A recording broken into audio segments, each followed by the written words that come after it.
China stops exporting to the U.S. What's next? China has dropped a bombshell on the United States with its latest move.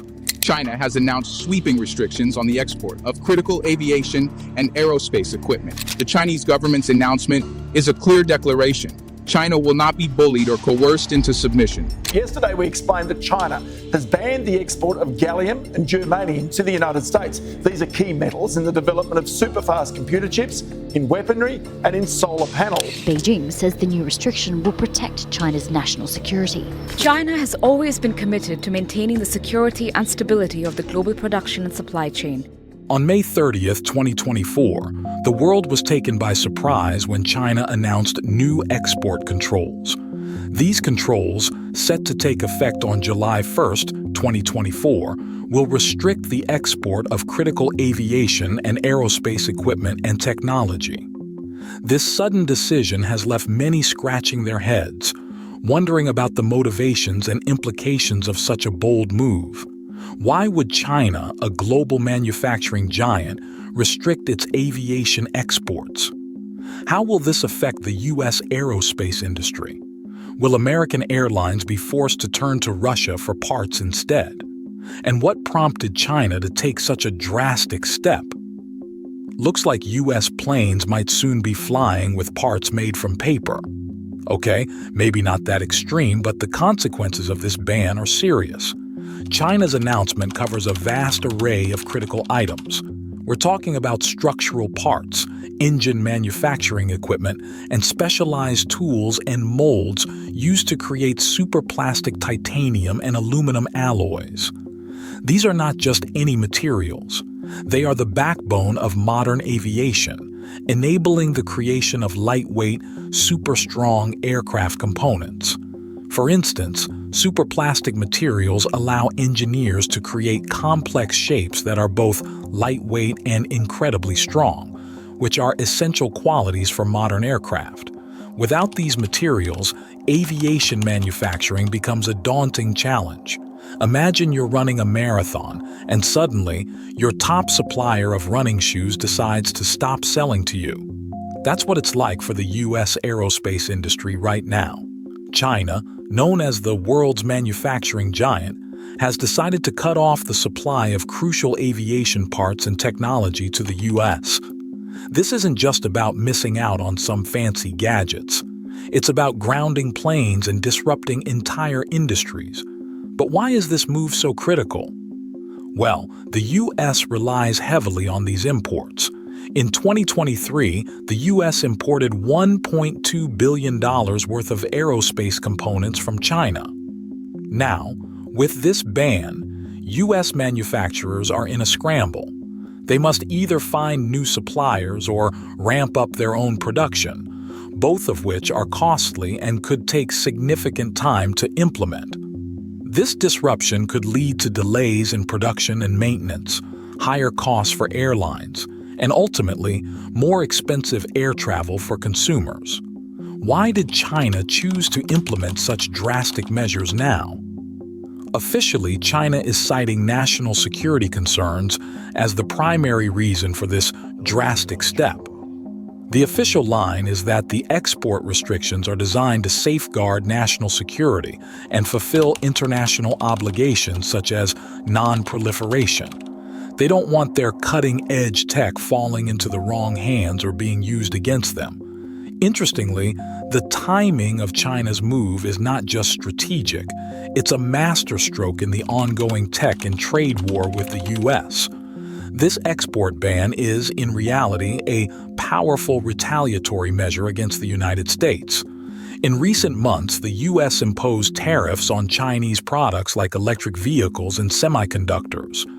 The Biden administration is rolling out heavy tariffs on many products entering the U.S. from China with the goal of punishing Chinese companies. I'm determined that the future of electric vehicles will be made in America by union workers, period. In response, China decided to hit back where it hurts by targeting the U.S. aerospace sector. It's like cutting off the oxygen supply to the lungs of the U.S. aerospace industry. By restricting the export of materials like gallium, germanium, and graphite, China is leveraging its dominance in these markets. These materials are key components in everything from military and aerospace technologies to semiconductors to electric vehicle batteries.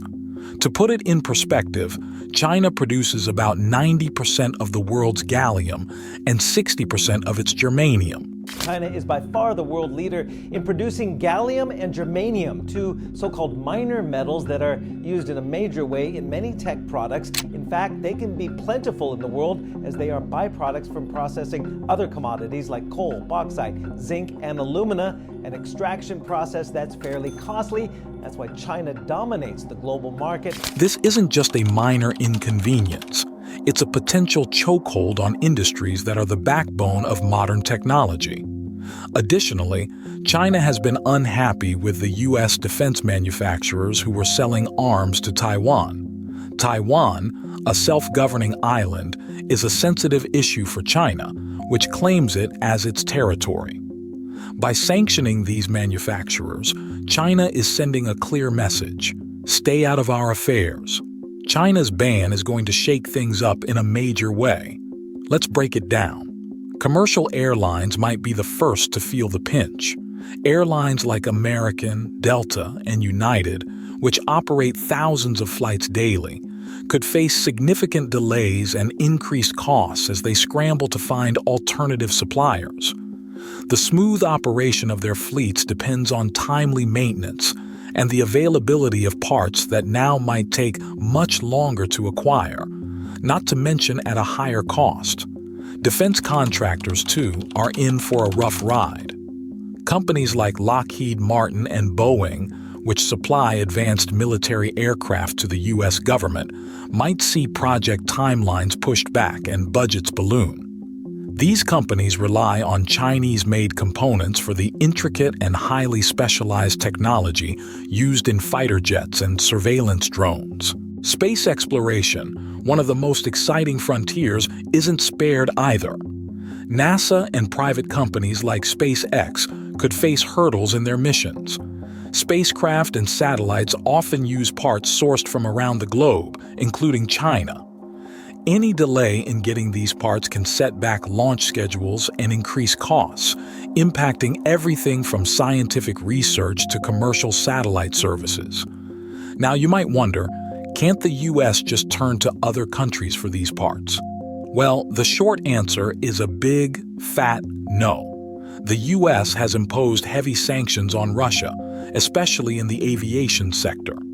This means no parts, no maintenance, and no technical support can flow from American companies to Russian airlines or vice versa.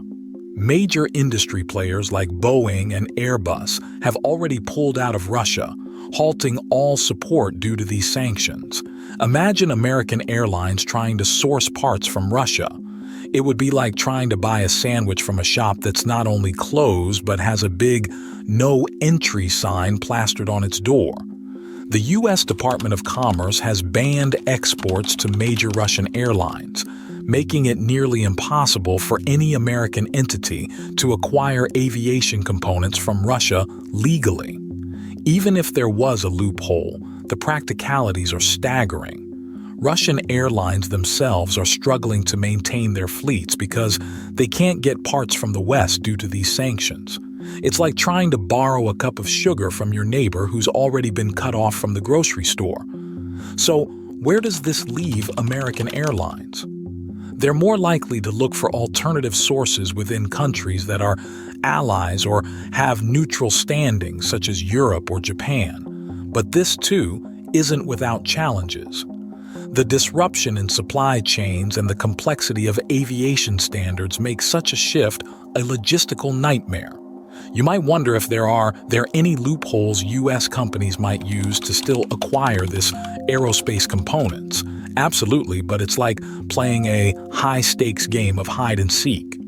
Companies are notorious for finding creative ways around restrictions. They might turn to intermediary countries to acquire Chinese parts. Think of it like a game of global hopscotch.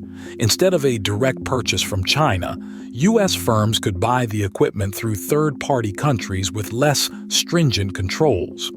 Imagine a scenario where an American aerospace firm collaborates with a European partner.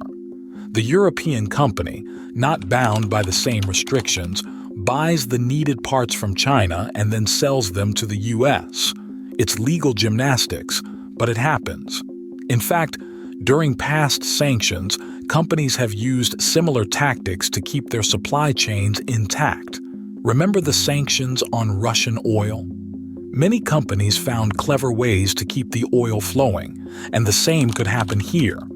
Additionally, companies could ramp up their efforts to reverse engineer Chinese technology or develop domestic alternatives. However, this isn't an overnight solution. It requires significant investment and time, and the quality and reliability of these new sources may not match the Chinese originals immediately. It's like trying to bake a perfect cake without your usual ingredients. You might get there eventually, but expect some trial and error along the way. Are there hidden military technologies involved in this export ban? Absolutely, and this is where things get even more intriguing and concerning. While the ban officially covers civilian aviation and aerospace technologies, there's no denying that many of these components have dual-use potential. That means they can be used in both civilian and military applications. For instance, advanced materials and precision manufacturing tools critical for building commercial aircraft can also be pivotal in military jet fighters and drones. It's like a Swiss Army knife. Its utility goes far beyond its primary function. China's move to restrict these exports is likely to have a significant hidden agenda. By keeping these technologies within its borders, China ensures that its military advancements remain cutting-edge and less accessible to potential adversaries. This isn't just about planes and engines. It's about national security and maintaining a technological edge in global military power. It's a strategic chess move, with each piece carefully placed to protect and advance China's interests on the world stage. Share your thoughts in the comments, and to watch the latest geopolitical news, watch this video here.